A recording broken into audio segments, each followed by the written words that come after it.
In hierdie episode van Agter die Tunes. Jy weet die fans voor sosiale media, dit was vir hulle ongelooflik as hulle ster net een keer kon ontmoet in hulle lewe. En ek wonder oor die loss, kies vir die Engelse woorde, maar die loss of the mystery. Wanneer word jou musiek 'n loopbaan en wanneer is dit eintlik maar net soos hulle in Engels sal sê 'n hobby? Hallo daar en welkom by Agter die Tunes, 'n backbazaar deur RSG. My naam is Barry Ferreira en ek is jou host hier op Agter die Tunes. Dit is vir my so lekker om weer hier saam met jou te kan kuier, waar ons bietjie gesels oor die musiekbedryf, alles wat aan die gang is, van die dinge wat jy dalk van bewus is, dalk nie. En ek sien uit om veral in hierdie episode saam met jou te kuier, want ek dink is 'n baie interessante onderwerp wat ons gaan bespreek, of baie interessante onderwerpe, moet ek liewer sê. Maar indien jy dalk laasweek se episode misgeloop het, I want to tell you, nee, ons het gesels met 'n nuwe opkomende kunstenaar, natuurlik met ons reeks Nuut op die Radar, het ons gesels met Tia van der Berg, maar sy is beter bekend as Skeur, dis haar stage name, en ons het bietjie by haar uitgevind hoekom sy besluit het om elke liewe proses van die musiek wat sy maak self aan te pak. So, wanneer jy hier klaar geluister het, gaan maak gerus daar 'n draai. Ek is seker jy gaan dit net so interessant vind soos wat ek het. Maar, nietemin, ons is nou hierso by hierdie week se episode van Agter die Tunes en vandag gaan ons bietjie praat oor PR, Public Relations, natuurlik in die konteks van die musiekbedryf, hoe dit verander het, en ek dink dit is natuurlik 'n baie groot deel van 'n kunstenaar, 'n musiekgroep, want om met die publiek te interact is nogal baie belangrik. As jy wil hê mense moet na jou musiek luister, so dit is hoekom ek gedink het, weet jy wat, kom ons gesels bietjie daaroor. En ek het met iemand bietjie gechat wat 'n redelike ervaring het in hierdie spesifieke dissipline van die musiekbedryf, en ek het 'n paar vrae natuurlik aan haar gestel om bietjie meer uit te vind van hoe die landskap verander het en hoe dit die manier hoe ons musiek benader en die manier hoe kunstenaars hulle PR benader ook verander het, soos wat die jare verwikkel het. So dit is my groot voorreg om te gesels met Lenae Creer. En ons gaan bietjie meer uitvind oor wie sy is, hoekom sy in die musiekbedryf beland het en al die dinge waaroor sy wonder in 2026 in die musiekbedryf. Nou in hierdie episode van Agter die Tunes is dit my groot voorreg om met iemand te gesels wat al 'n paar jare in die musiekbedryf is, in die kapasiteit van PR. Sy het al met mense gewerk soos Mango Groove, Art Matthews, Janie Bay van Coke Cartel, die lys van name gaan aan en aan en aan, die was fantasties byvoorbeeld, en ook by verskeie kunstefeeste en musiekfeeste, die KAK&K op die koppie, liefde by die dam, die CV is 'n bietjie te lank vir my om uit te lees, maar 25 jaar in die bedryf, dink ek beteken dat sy vir ons 'n paar waardevolle brokkies kan gee hier op Agter die Tunes. So dis my groot voorreg om goeiedag te sê, en baie welkom aan Lenae Creer. So Lenae, baie dankie dat ek met jou kan gesels hier op Agter die Tunes vandag. Hallo Barry, baie dankie dat jy my nooi. Ek sit nou heerlik hierso op my McGregor stoepie in die son en ek sien uit daarna om met jou te gesels. Ja, ag nee, ek dink daar is baie om aan te raak, maar ek dink wat ek altyd doen met my gaste is want ons is autentiek, we authentic hier so op Agter die Tunes, so ons vra nie die oppervlakkige, hoe gaan dit met jou nie, ek wil weet, hoe gaan dit met Lenae Creer op hierdie oggend? Barry, ek weet nou nie of jy my eintlik nou in 'n hoek druk en of ek nou my arms moet oop swaai en draai in die son nie. Jy weet, ek is somewhere in between that, you know. Ek dink as 'n mens in die platteland woon soos ek, kan jy maar net sê dis hemel op die platteland. Ek onthou ek het een keer dorp toe gery jare terug, want ek woon al 10 jaar hier. My kat was siek. En dis groot drama en toe ek so teruggery het, dog ek sê maar weet julle, selfs op 'n Kerstdag is dit so mooi hier.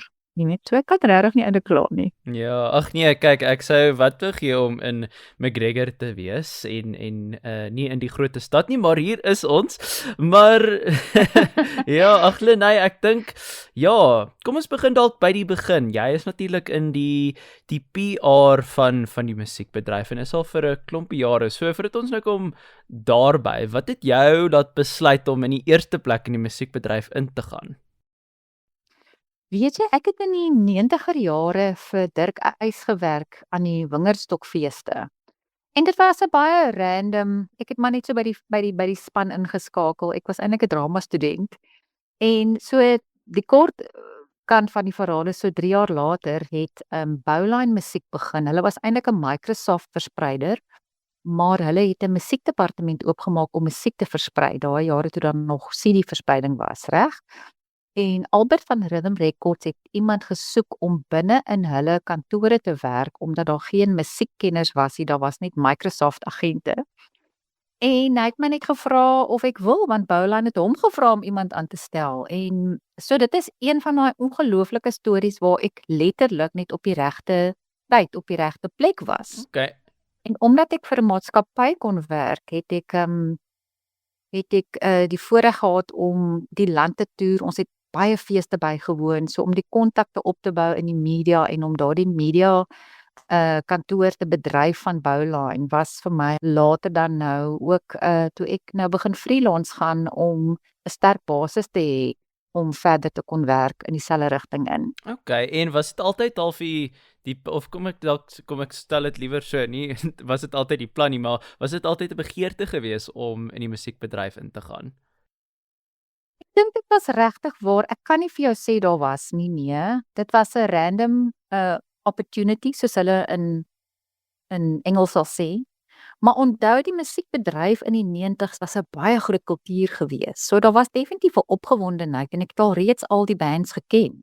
Jy weet, so dit was vir my baie maklike rigting om in te gaan en ek moet sê Dirk het my baie geleer van hoe om die media te benader. En jy kon daai tyd nie 'n tydskrif oopmaak of 'n radio aandraai en jy hoor nie die woord Bowline nie. So ons het regtig waar ek kan met trots sê omtrent die media en die radio gehaak daai tyd, want daar was nie so baie PR-maatskappye of PR teenwoordigheid daai tyd nie. Jy weet, so ek dink ons het en daar was baie meer media, omdat daar was verskriklik baie koerantbylae, baie meer tydskrifte en so aan, jy weet, so daar was baie geleenthede gewees. En ons het natuurlik gewerk met groepe wat die media in belang gestel het, soos Polisiekar. Jy weet, Polisiekar van RSG tot die Dungeon media alternatiewe Afrikaanse platforms het belang gestel. Daar was 'n baie groot range of belangstelling en dit het ons gefassineer daardie tyd.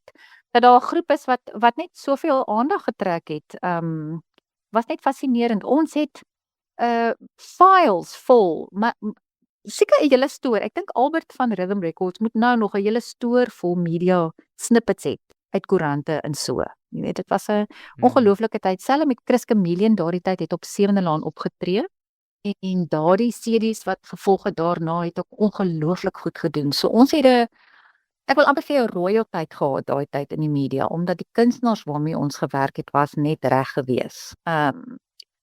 Daarna en onthou daardie tyd was die kultuur baie anders. Daar was 'n baie groter fokus. Ek praat nou van media kultuur en dekkingkultuur. Daar was baie meer fokus op die musiek self. Dit was 'n groot resensie tyd, met ander woorde, ons kon nie wag om te sien wat die resensies gaan sê van die musiek nie. Dit was altyd baie lekker. Waar nou die media meestal maar dekking gee oor die leefstyl. Maar dit sluit natuurlik aan by dit sluit natuurlik aan by sosiale media wat daai hele leefstylkultuur dryf. So mens moet amper begin gesels oor wie is eintlik verantwoordelik vir wat hierso. Jy weet, is dit die media wat begin het met net leefstyldekking of is dit die kunstenaars wat begin het met net leefstyl deel? Ja. So daar's ietsie wat daar wat 'n mens lekker oor kan debatteer, maar op 'n ander manier moet ons ook onthou in die ou dae, en ek praat nou van so 20 jaar terug, kon ons 'n hele CD uitreik, nê? Ja. En jy kon daai CD 3 maande lank bemark, waar nou as jy 'n enkelsnit uitreik, daar is net nie genoeg rondom die musiek om oor te skryf nie. Ek dink dit het ook gelei tot meer dekking dan nou oor, okay, wat doen die ou, waar woon hy, is hy getroud, So, ja. jy weet, en daai tipe ding. Maar ek dink ook die feit dat die media meer inskakel by ook lesers of kykers of luisteraars se leefstyl en kind of En Ja. Siege, jy weet, is vir my eintlik op 'n ander manier nice. Ek is net jammer dat 'n mens nou vir die argiewe van die Afrikaanse of Suid-Afrikaanse musiek het ons nie daardie resensies nou wat wys oor 10 of 20 jaar hoe goed hierdie sekere album of musiekuitreikings nou eintlik was nie.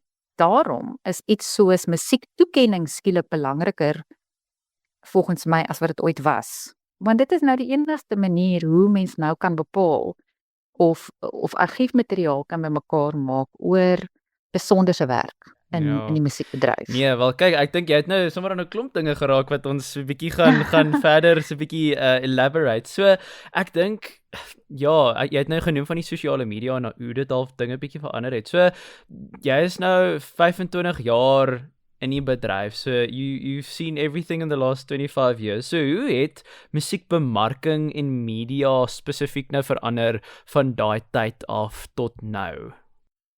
Ja, dis 'n lekker vraag, Barry. Ek dink op 'n praktiese manier om daar te begin is dit, weet jy, ek mis eintlik die dae wat ons sommer met so 'n shopping mall trolley het jy vol koeverte met CD's ingelaai. dan gaan jy na die poskantoor toe om hierdie 150 CD's letterlik te gaan pos na elke radiostasie en elke media persoon. Of jy ry, ek het altyd Kaap toe gery en by Media 24 so op en af met die lift, dan gaan laai jy al die pakkies af. Jy weet, so dit was baie meer moeite net om dit te kan lewer aan die media. Waar natuurlik vandag is dit alles elektronies. Jy weet, so jy stuur alles elektronies. En wat ek dit baie lekker is, maar ek dink ek mis daardie net daai gevoel van daai koneksie ook om hallo te sê en om te hoor of die pakkie veilig aangekom het en daai tipe ding, jy weet. So maar ons het reeds 'n bietjie aangeraak hoe dat dit nou die kultuur verander het na meer leefstyl beriggewing as die musiek self. Dit is 'n baie groot skuif wat gebeur het. Maar ek dink ook as jy kyk na sosiale media, dit interesseer my die profielbestuur van 'n kunstenaar is iets wat ek deesdae vreeslik baie oor dink, want eintlik as jy na die ou dae 20 jaar terug in brackets nou kyk. Jy weet die fans voor sosiale media, dit was vir hulle ongelooflik as hulle ster net een keer kon ontmoet in hulle lewe. Sjoe, ja. Jy weet, iemand soos Rassie Erasmus is nou so iemand, jy weet. He's a rock star. And he's the kind of rock star that you just meet once if you're lucky, Ja. you know. Maar want die musiekbedryf het homself oopgemaak vir 'n meer sosiale 'n wyeer sosiale kring en 'n wyeer familiegevoel wat hulle fans nou insluit. Dit is maar die kultuur van veral die Afrikaanse musiek. So deur sosiale media het daar kunstenaars ook baie meer beskikbaar geword of baie meer transparant geword. En ek wonder oor daardie loskies vir die Engelse woorde, maar die loss of the mystery. Ja. Want as jy kyk na jou psigiese sielkundige aspek, moet die kunstenaar tog nie daar iewers leef waar dream en reality, waar droom en realiteit ontmoet. Ons het sulke goed nodig, jy weet, vir ons kind of 'n gesondheid, wil ek amper sê. You know? As jy elke Vrydag saam met Rassie met respek gesê bier gaan drink, gaan jy hom na 'n jare vriend kan noem. Maar jy gaan tog iets verloor in daardie klein plekkie daar tussen droom en realiteit waar jy hom nie heeltemal kan bereik nie. You know, so dit is vir my iets wat ek dink amper meer die skuld is van die sosiale media wat bestuur word met 'n ongelooflike 'n spilling energie waar daar net te veel gelewer word aan die publiek.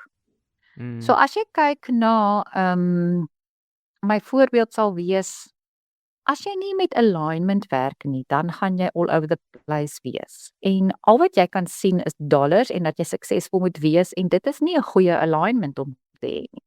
Jy weet. Sjoe, ja. So om alignment te vind, gaan ons terug na iets soos die mitologie van musiek. Wat is die rol van die kunstenaar in die samelewing? As 'n kunstenaar, wat is my rol in die samelewing? Hoe moet ek dien?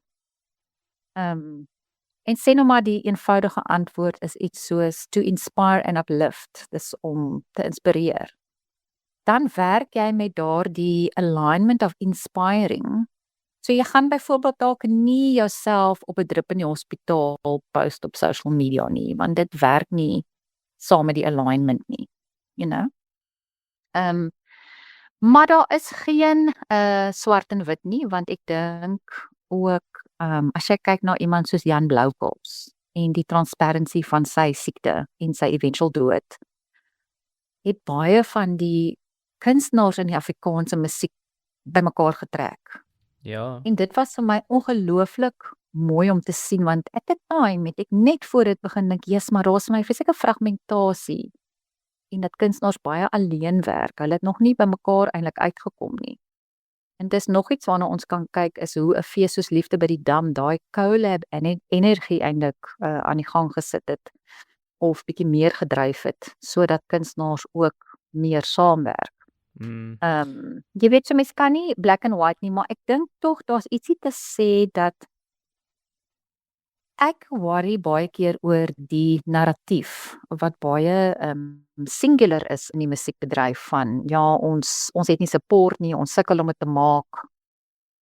En dan moet 'n mens ook gaan kyk weer na iets wat ek en jy onlangs bespreek het. Wanneer word jou musiek 'n loopbaan en wanneer is dit eintlik maar net soos hulle in Engels sal sê 'n hobby? Ja. Want met daai bedoel ek dis een van die min beroepe wat jy eintlik self so baie geld moet betaal. Mense, as jy werk, verdien jy geld.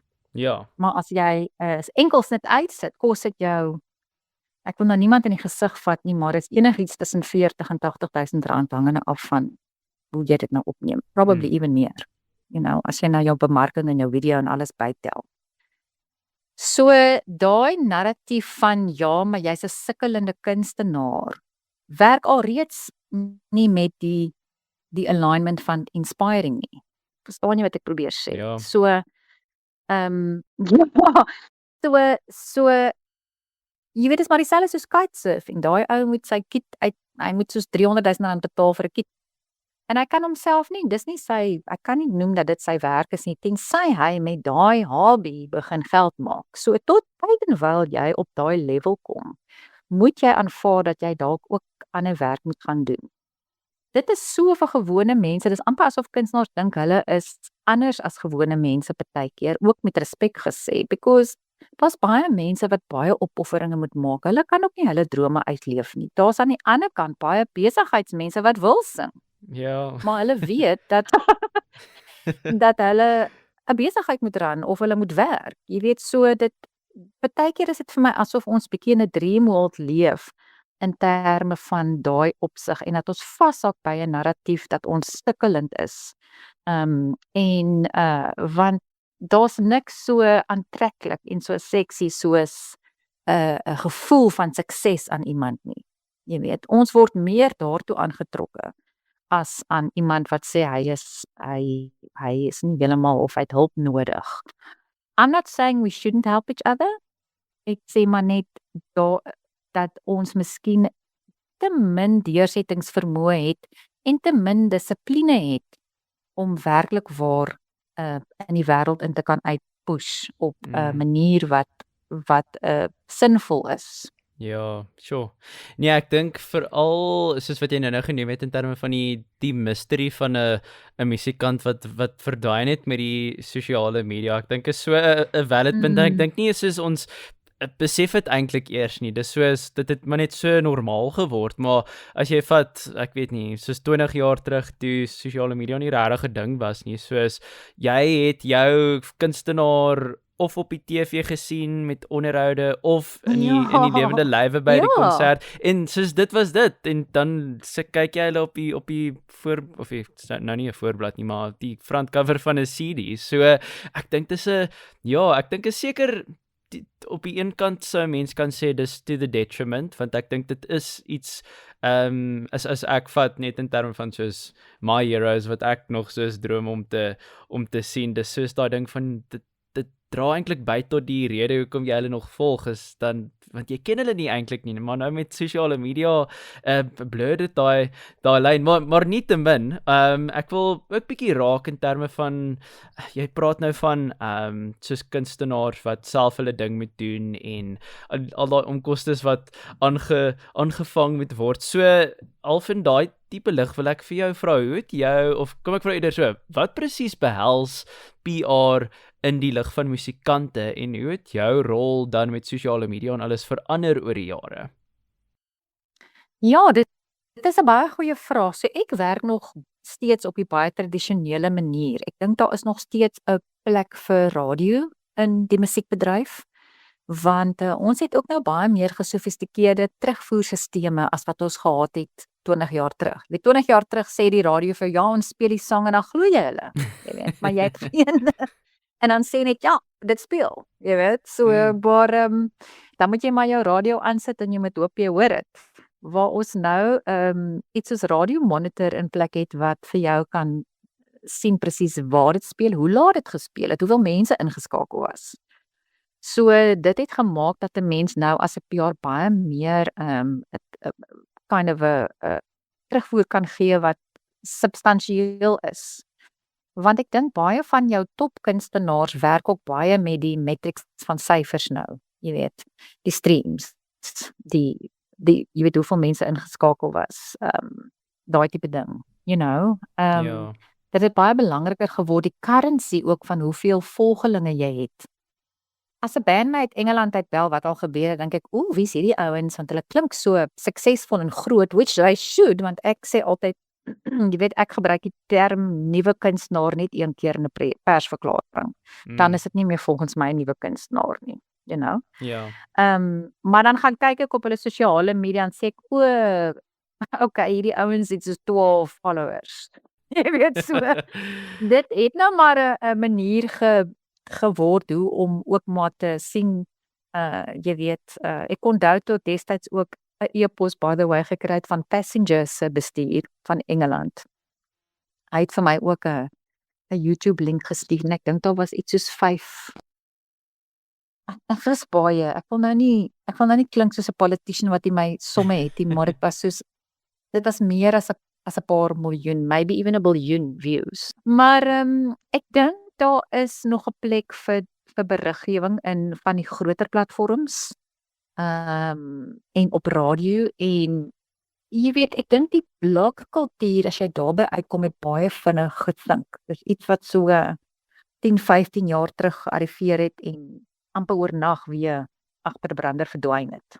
Jy weet, so sosiale media is maar waar ons die meeste conversations het, iets soos TikTok, as jy kyk hoe baie kunstenaars oornag bekend raak, net omdat hulle 'n viral video het. Dis fantasties. Ek love dit, jy weet. Maar die ding is, as daai nou gebeur, is hoe vat jy dit dan nou vorentoe? You know, want dis jy weet, gewoonlik daai ouetjies, as jy kyk na iemand soos Droomsindroom en daai ouens, die piesangskille, dink ek ook was so oornag sensasie. Ek dink ek het een keer die Marula Media se top 20 oopgemaak en toe sien ek net 3 piesangskille daar op die charts. Ek dink, wie? Hulle was soos letterlik oornag daar, jy weet. So, ek dink die media op hierdie stadium speel 'n baie meer ondersteunende rol en 'n rol ook vir, soos ons nou gesê, die argiewe. Want jy kan dan nog daai inligting gaan Google down the line. Maar sosiale media, jy weet, as jy kyk na iets soos 'n story, waartoe gaan daai goed? Jy weet, daar is geen oor 10, 20 jaar, wat het ons om op terug te kyk? Dit is maar die vraag wat ek bly vra, jy weet. Maar ja, ek dink, ek wil ook net teruggaan na die punt wat ons gepraat het oor die sosiale media, en dat mense nie so baie moet gee en so vriendelik moet wees en so nie. Alles wat ons hieroor gesels is nie swart en wit nie. As jy kyk na iemand soos Fransjo van Cooke. Fransjo van Cooke pos omtrent elke dag iets. En Fransjo van Cooke is nou al deel van ons psigiese daaglikse bestaan. So as ons hom net aan die kant van ons oog sien elke dag op sosiale media, dan voel dit of alles okay is, you know. So Fransjo het net daardie deurlopende teenwoordigheid in ons daaglikse bestaan. En daardie ou, daai Fransja van Cooke, het een van die grootste harte ook wat ek nog ooit teëgekom het in die musiekbedryf. Hy het altyd tyd vir almal. Hy en iemand soos Claire Johnston ook. Ek sal vir Claire eendag onthou vir haar vriendelikheid. Jy weet nie, ook natuurlik vir die feit dat sy 'n totale legende is, maar daardie innemende vriendelikheid is mos nou eintlik die new sexy soos hulle sê.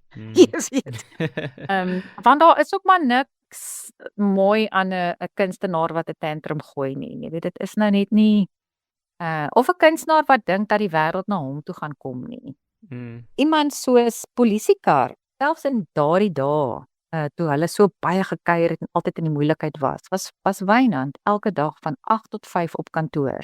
Die werk ethics wat hulle het, die moeite wat hulle doen om hulle brand as daardie groep te bestuur. Hulle het 'n span wat vir hulle werk en hulle werk elke liewe dag. As 'n kunstenaar dink dat dit net iets is wat sommer net given is. Ek het baie kunstenaars gesien al wat so op die kruin kom waar hulle net wil deurbreek. Dan draai hulle om en ek dink op 'n manier besef hulle, hierdie is eintlik 'n tawwe commitment. Dit is nie so maklik as wat dit lyk nie en dit raak eintlik eers moeilik wanneer jy begin goed doen. Ja.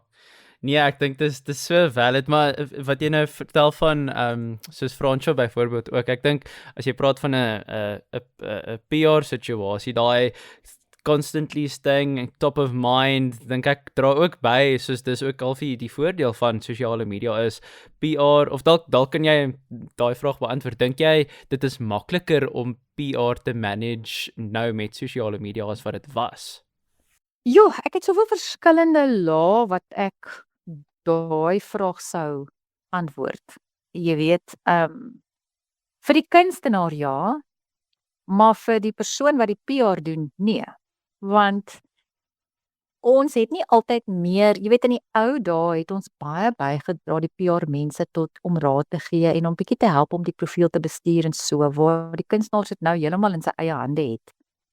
En hulle is nie, jy weet, hulle is ook maar op impuls, jy weet, geïnspireer en wil graag goed deel die heeltyd en so. So dis daai relationship tussen 'n PR en 'n kunstenaar raak vir my moeiliker, want ek sien baie keer die raad wat ek gee, word uitgespeel op sosiale media op heeltemal die teenoorgestelde manier. En dan lag ek, want I mean, I'm not a serious person that way. Ja. Maar een van die goed wat ek raak sien op die oomblik wat vir my jammer is daar's 'n groot groep kunstenaars wat net onder die sukseslyn is, maar hulle kom nie verder nie, maar hulle is nie bereid om gewoontes op te gee wat hulle terughou nie. Iets soos om byvoorbeeld baie te party of te drink. Daar's 'n tipe van 'n slumpiness in so 'n persoon, wat maak nie saak hoe wild en wakker hulle probeer lyk nie. Jy kan sien dat hierdie lack of dissipline hulle eintlik terughou. Dieselfde gaan vir kunstenaars wat te veel ingetrek word by die collab buddy system, want hulle word ingetrek om musiek te maak wat eintlik vir die mark is, maar dit is nie eintlik hulle sterkpunt nie, as dit nou sin maak, jy weet, soos ek hou van die collab vibe, make no mistake, maar ek dink daar moet ook 'n manier wees wat jy jouself uit dit uit kan trek en sê, okay, maar ek love die support, ek love die collabs, maar ek weet ook dat hierdie is wat ek moet doen. You know, dat 'n mens nie wegraak in daai buddy system nie. Ja. Maar wat goed is van die buddy system is, soos ons almal weet, die tye raak moeiliker nou. Dit is moeiliker as ooit en ek wil teruggaan na waar ons gesê dat kunstenaars, as jy nie geld maak nie, dit is maar dan net om te weet jy moet eerder vir 'n werk gaan soek. Jy weet, om te donate of backup buddies te doen. Kom eintlik met 'n koste, want die mense wat inkoop dan het tog 'n bietjie eienaarskap of hulle claim dit op 'n onbewustelike manier eintlik. Jy weet, as jy oor 'n jaar vir daai ou 'n boodskap stuur en hy antwoord nie, gaan jy vir jou ander vriende sê, ja, maar ek het nou daai ou se CD betaal, al het jy net R2 gegee. Ja. Ek het dit nie betaal, hy wil eers my praat hê. So, jy weet, en die ander ding ook, daar is geen Ek onthou in COVID het hulle ook gesê, die arme kunstenaar is nou 'n restaurant manager en ek was kwaad toe ek dit lees want daar's niks verkeerd daarmee om 'n restaurant manager te wees nie. So ek dink dat die kunstenaars wat dit nie daar buite maak nie, moet hulle nie moet besef dat jy moet nou maar net skouer aan die wiel sit en jy moet 'n job gaan kry en dis fyn. Ek dink die fundamental ding om by uit te kom is dat dit hoef nie alles of niks te wees nie. Ons leef eintlik in 'n baie alles of niks kultuur. En dit hoef nie so te wees nie. Jy weet, ek dink nie mense wat dit nie maak nie, moet hulle musiek noodwendig opgee nie. Ek dink dit is nogal 'n fout, want as jy dit kan sing en jy kan optree en jy het 'n gehoor, maak dit nie eintlik saak hoe klein dit is nie. Jy weet? Ja. There is something there. En baie keer hoe harder ons werk, hoe minder kry ons wat ons eintlik wil hê. As jy laat gaan en jy bring net jou deel elke dag en jy fokus, dan is dit daar kan tog net vooruitgang wees. You know? Ja. Nee, dis baie valid en ek dink ja, soos ek dink jy gee baie om oor te dink nou juist met die idee van daai alles of niks benadering tot die musiekbedryf nie en as jy 'n ekstra werkie aan die kant moet doen, dan so be it. En as dit moet wees, dan sal dit wees, glo ek ook. So ek dink dis baie valid wat jy noem, maar ek dink jy praat nou van die dae van polisiekar en jy's daai baie groot party mentality of leefstyl wat hulle geleef het. Wat is van jou mees memorable PR uitdagings, highlights ook terselfdertyd? Okay, so weet jy wat was vir my nogal indrukwekkend met spesifiek die polisiekarre. Daardie tyd het jy so 3 maande gehad om aan 'n CD te bemark en dan is dit ou nuus, jy weet. Maar ek het na die tyd, jare daarna teruggekyk, toe sien ek elke keer wanneer daai 3 maande verby was, wat ons 'n CD kon bemark, waarna hulle baie aandag gekry het. Dit is dan wanneer daar iets begin verkeerd gegaan het. So elke keer wanneer daai 3 maande van 'n CD bemarking verby was, nê, dan het hulle skielik was hulle in 'n bar fight of op 'n ander manier in die moeilikheid. Dan was hulle vir nog 3 maande in die nuus daaroor tot die volgende CD uitgekom het. So hulle was permanent in die nuus. Maar een van die hoogtepunte vir my was 5FM het Hemel op die Platteland op hulle speelhuis aanvaar. En ek onthou, dit is een van die lekkerste werke as 'n PR. Jy weet as jy by 'n media of 'n radio goeie nuus kry en amper daai suspended moment tussenin wat jy die foon neersit en die ander foon optel. Kyk, daai tyd het ons nog eers WhatsApp gehad, nie ons moes bel. En daai suspended oomblik sal ek nooit vergeet nie van om die nuus te kry en te bel en dit aan die band te gee. En dit het natuurlik in my lewe baie gebeur as ek goeie nuus het. You know, dis 'n lekker oomblik daai tussenin. Dan onthou ek ook dat 'n mens natuurlik ook mooi moet dink in terme van die verantwoordelikheid van sekere situasies. Ek onthou Mango Groove het in Stellenbosch 'n prys gewen 1 jaar. En Claire wou hê dat ek dit namens hulle moes gaan aanvaar want hulle is in Johannesburg, hulle kon nie hier wees nie, maar ek het vir haar gesê, Claire, ek kan nie dit doen nie want ek lyk te veel soos jy van agteraf. Ek nou hier loop na die verhoog toe en ek draai om daarvoor en hulle sien dit is nie jy nie. Die teleurstelling, ek kan nie dit in die oë kyk nie. So ons het toe iemand anders gestuur wat glad nie soos hy lyk nie. Jy weet, so ek dink 'n mens moet baie keer daar is 'n bietjie mens moet in die oomblik kan dink wat is nodig en wat is belangrik. Jy weet, ek dink ek sal graag, jy weet, met hierdie gesprek ook eintlik wat ek wil oopmaak is dat kunstenaars moet in meer lae begin dink. Hulle moet meer perspektiewe ondersoek as jy kyk, want ons raak nou baie aan sielkundige, filosofiese, mitologiese punte hierso, wat nie noodwendig op die stryklyn loop nie, you know? Ja. Om bietjie los te maak rondom daai narratief van ons gee te maklik op, ons het te gou hulp nodig. Vir my is dit how far can you push and how far can you hold the line? Because creativity vra eintlik meer as wat, jy weet, die ander byline is ons wil net eerlike musiek maak. Nou eerlik is baie close aan vroom. jy weet. So jy gaan nie 'n kunstenaar kry wat verf op 'n doek wat sê, "O, ek gaan nou 'n eerlike boom verf nie." Ja. Wat 'n nonsens is dit nou? Dis Jy so weet. waar.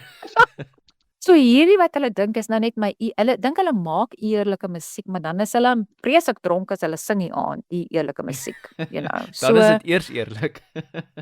Ja, so vir my gaan die integriteit nie in die kreatiewe spasie moet jy kan werk met wat jy wat in jou wakker word en wat in jou die energie wat deur jou move is wat jy mee werk in die kreatiewe spasie. Die manier hoe jy dit lewer, dit is waar die integriteit moet wees. Nie andersom nie. Hulle doen dit baie andersom, jy weet.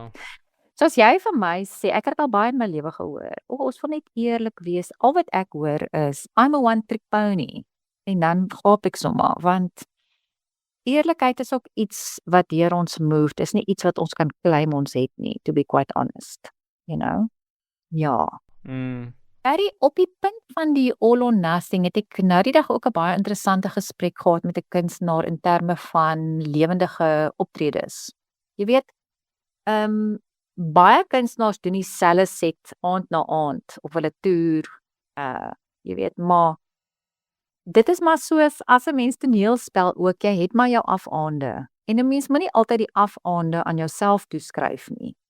You're gonna have to learn to read the room and not just bring something that you think must be a all performance or nothing, you know? So as jy voel dat jou gehoor se gemoed 'n bietjie affer is, dan go with that rather, as om te probeer dat hulle moet harder hande klap vir jou. Dis ook 'n snaakse ding vir my in die kultuur. As jy regtig in tune, sal jy weet dat okay, dit is wat hulle nodig het. As hulle 'n bietjie hande klap, gaan hulle losser voel. Maar jy moet jouself uit die pad uit kan haal om te kan assess wat dit is wat nodig is en wat dit is wat constellate hier in die kamer tussen my en my gehoor, want dit is juist daai constellation wat elke liewe optrede uniek maak, eerder as wat jy nou net gaan en jy speel hom maar nou net weer en dit was 'n great performance of nie. En verder kan 'n mens gaan. Ek sê altyd die X-factor is waar die instinktuele kant en die intellektuele kant eintlik ontmoet op die verhoog. As jy net gaan mooi speel, dan speel jy met jou intellek. Dan is daar geen gevaar nie, you've got it, en dit is wanneer mense eintlik na die kroeg toe gaan om drankies te gaan kry terwyl jy speel, want hulle voel nie die spanning nie. Jy weet, jy speel dit mos nou mooi, you've got it. Maar as daar so 'n bietjie instinktuele energie op die verhoog saam met daai intelligensie is, dit is wanneer jou gehoor dink, ja, serious. Ek weet nie waartoe gaan die ouens hier mee nie, ek kan niks mis nie. En dit is hoekom iemand soos Polisiekar so ongelooflik magies is om na te kyk amper. Want daai ouens is, soos jy weet, loose cannons partykeer. Ja. Maar hulle kan net loose cannons wees as hulle weet dat hulle ander band members hulle vashou en hulle, wat is die woord wat ek soek, dat daar 'n vangnet is in die vorm van wie op die verhoog agterbly as een spring. So dit is daai dinamika tussen die groep members moet so sterk wees, daai band moet so sterk wees. Dit is wanneer jy weet jy kan 'n bietjie meer waag, you know. Ek dink as 'n solo kunstenaar ook, jy weet, is om as jy begin, jy moet, soos ek sê, moet jouself af uit die pad uit kan haal om daai plek te kan bereik waar jy self nie weet waartoe gaan hierdie set nie, as opposed to om nou net die liedjies mooi te kom deliver en dat almal jou weer op die rug klap. En 'n ander vraag is wat ek baie gevra het oor die jare. En dis nog net 'n vraag. I'm not answering anything. Ek wil net sê iets soos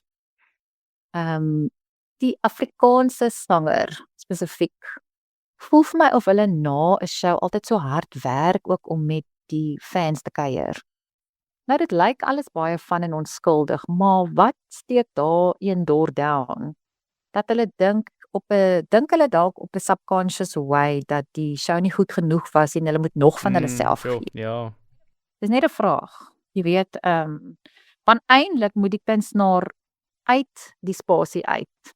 En mense moet dink hulle is na 'n penthouse toe en hulle hou 'n private party. Ja.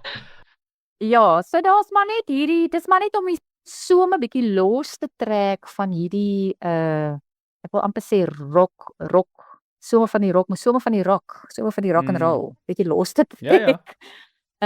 Om net ten laaste kan 'n mens nou net die vraag vra, neem ons as 'n kunstenaar genoeg verantwoordelikheid en het ons genoeg dissipline om dit te kan maak werk, Sure. om daai sukses te kan Ja. bereik, ja.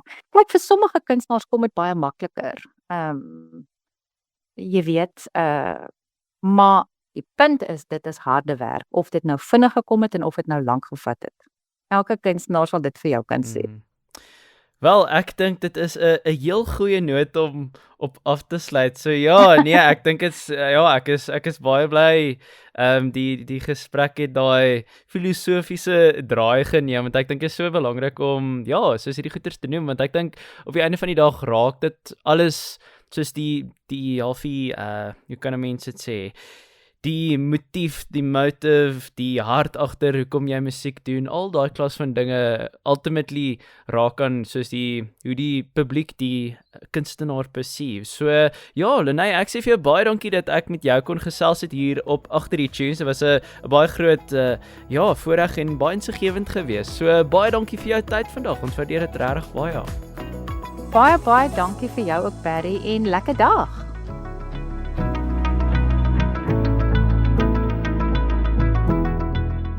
Dit was Agter die Tunes gewees, 'n backbazaar deur RSG. My naam is Barry Ferreira en ek hoop jy het lekker saamgeluister.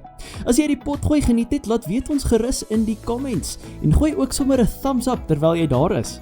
Onthou ook om die potgooi te deel met al jou vriende en sommer jou vyande ook. Jy kan gerus RSG gaan volg op Instagram sowel as Facebook by @RSG_1004FM om op datum te bly met al ons backbazare. Ons wil ook graag weet waaroor en met wie jy wil hê ons mee moet gesels op Agter die Tunes. Laat weet ons gerus hier of stuur vir ons 'n e-pos by info@rsg.co.za. Tot en met volgende keer, mooi bly.